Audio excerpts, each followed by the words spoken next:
कथावाचक अनिरुद्धाचार्य।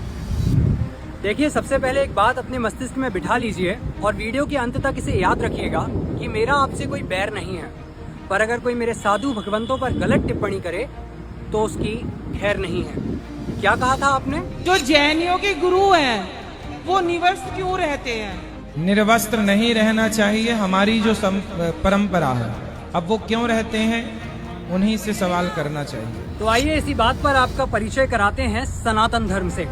ऋग्वेद में एक श्लोक आता है, ओम नग्नम सुधीरम दिग्वाससम ब्रह्म गर्भम सनातनम मुपेति वीरम पुरुष मरहंत मादित्य वर्णम तमसः पुरस्तात् स्वाहा, जिसका अर्थ होता है कि मैं धीर, वीर, गंभीर, सनातन, दिगंबर और ब्रह्म रूप आदित्य वर्ण वाले अरिहंत परमात्मा की शरण को प्राप्त होता हूँ। एक मिनट, और क्या कहा था आपने? वस्त्र होकर के हमारे यहाँ स्नान किया था गोपियों ने, तो भगवान ने वस्त्र चुराकर ये प्रेरणा दी कि आपको निर्वस्त्र नहीं रहना चाहिए। अच्छा, आप जिन श्री कृष्ण की बाल क्रीड़ाओं का अर्थ का अनर्थ करके प्रस्तुत कर रहे हैं, उन श्री कृष्ण ने अपनी परिपक्व ज्ञान की अवस्था में यानी कि महाभारत में कहा, आरोहस्व रथम पार्थम गांडीवम करे कुरु निर्जिता मेदिनी मन्ये निर्ग्रंथा यदि सन्मुखे, यानी कि हे अर्जुन, अपने हाथों में धनुष लो और रथ पर सवार हो जाओ, क्योंकि मैं जानता हूँ कि जिसके समक्ष निर्ग्रंथ साधु दिगंबर साधु चले आ रहे हैं वह कभी हार नहीं सकता, उसकी जीत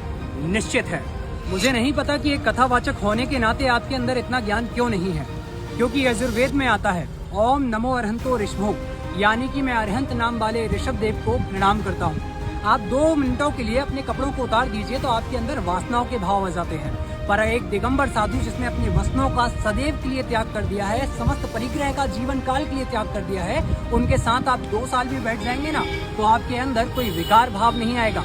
यह ताकत होती है एक निर्ग्रंथ दिगंबर अवस्था की। इसलिए तो आपके ही कुल के एक बड़े भाई ने कहा है, जैन धर्म के मुनियों की तपस्या पूरे विश्व के लिए शोध का विषय बनी। आपके दक्षिणामूर्ति सहस्त्रनाम ग्रंथ में लिखा हुआ है, शिववाच जैन मार्ग रतो जैनो जित क्रोधो जितामया, यानी कि जैन मार्ग में रति करने वाले जैनी क्रोध को और रोग को जीतने वाले होते हैं, और यह कहने वाले स्वयं शिव जी हैं। तो मुझे ऐसा लगता है कि चलो ठीक है, आपको हमारे शास्त्रों का ज्ञान नहीं होगा, पर अपने शास्त्रों का तो ज्ञान होना चाहिए ना आदरणीय। जिन महातपस्वी निर्ग्रंथ दिगंबर साधुओं की चर्या पर आपने एक प्रश्न चिन्ह खड़ा कर दिया, उनकी साधना का 1 घंटा आपकी जिंदगी भर की साधना, तपस्या और त्याग पर हावी है। क्या आपको पता है, जब कभी हम मुनि भगवंतों के कक्ष में जाते हैं तो निस्सही बोलते हैं और आते हैं तो असही बोलते हैं। उसका उद्देश्य होता है कि आपके चरणों में कई रिद्धियां, सिद्धियां और देवतागण बैठे हुए होते हैं, कहीं उनको हमारे कारण कष्ट ना हो जाए, क्योंकि वे तो अदृश्य हैं, इसलिए हम उनसे हटने के लिए प्रार्थना कर रहे हैं। आपका एक नगर पुराण है, उसमें आता है, 10 भोर जितेर विप्रे यत फलम जायते कृते मुने अरहत सुभक्तस्य तत्फलम जायते कलौ, यानी कि सतयुग में 10 ब्राह्मणों को भोजन कराने का जो फल प्राप्त होता था, कल युग में वही फल एक दिगंबर जैन मुनि को आहार कराने से प्राप्त होता है। मैं ये सारी चीजें आपको इसलिए नहीं बता रहा हूँ कि मेरे अंदर ज्ञान अधिक है, बल्कि इसलिए बता रहा हूँ कि ऐसी गलती आपसे पुनः ना हो। भागवत के 5वें स्कंद के अध्याय 2 से 6 तक भगवान ऋषभ देव का स्तुति परक वर्णन है, पर आपको यह नहीं पता होगा। उसका कारण है, कथा वाचन अगर धर्म ही रहे तो बहुत अच्छा है, परंतु धंधे के मार्ग में अगर थोड़ा सा भी खिसक गया तो हम मूल को छोड़ करके यहाँ वहाँ उलझ जाते हैं। आदरणीय अनिरुद्धाचार्य जी, मेरा उद्देश्य आपको आहत करना या फिर आपका उपहास उड़ाना नहीं है। बहुत सारी वीडियो क्लिप्स थी जो मैं देख रहा था, जिनको यहाँ पर अगर मैं ऐड कर दूंगा तो आपका मजाक भी बनेगा और बहुत सारी चीजें विपरीत भी जाएंगी, पर मेरा उद्देश्य तो सिर्फ इतना सा है कि जब एक पिता को कुछ कहा जाता है तो उसका पुत्र शांत नहीं रह सकता, और यदि वह शांत रहता है तो वह कायर है। तो फिर तो आपने मेरे माता पिता से बढ़ करके मेरे धर्म के लिए कुछ कहा है, और मैं अपने राष्ट्र और अपने धर्म से आगे किसी को नहीं मानता। तो बस इतना सा निवेदन है आपसे कि हमारे मुनि भगवंतों के विषय में जो टिप्पणी आपने की है, उसके बदले में आप वैसे ही खुली मंच से लाखों भक्तों के बीच में क्षमा मांगे, क्योंकि त्रुटि हुई है तो क्षमा मांगना चाहिए।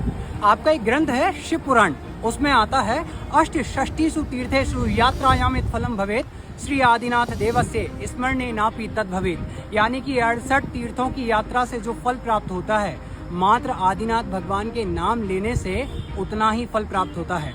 यह इसलिए बता रहा हूँ क्योंकि जिनके विषय में आप गलती करने जा रहे थे वह कोई सामान्य नहीं है। आशा करते हैं आप समझेंगे।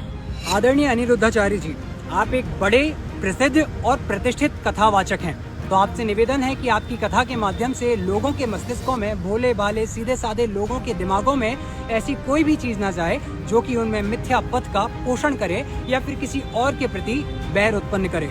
हम आशा करते हैं आप समझेंगे, क्योंकि आप समझदार हैं, ये बहुत अच्छी चीज है। पर हमें ना समझना समझें, ये और भी अच्छी चीज है। क्षमा हमारा धर्म है, हम महावीर की संतानें हैं, हम क्षमा अवश्य करेंगे, पर आपको क्षमा जल्द ही मांगनी होगी। आशा करते हैं आप हमारे इस विनम्रता पूर्वक आग्रह को समझेंगे और मेरे द्वारा कहे गए किसी भी वक्तव्य में कुछ बुरा लगा हो तो सादर उत्तम क्षमा। सादर जय जिनेन्द्र। वीतरागी सर्वज्ञ केवली भगवान श्री राम की जय।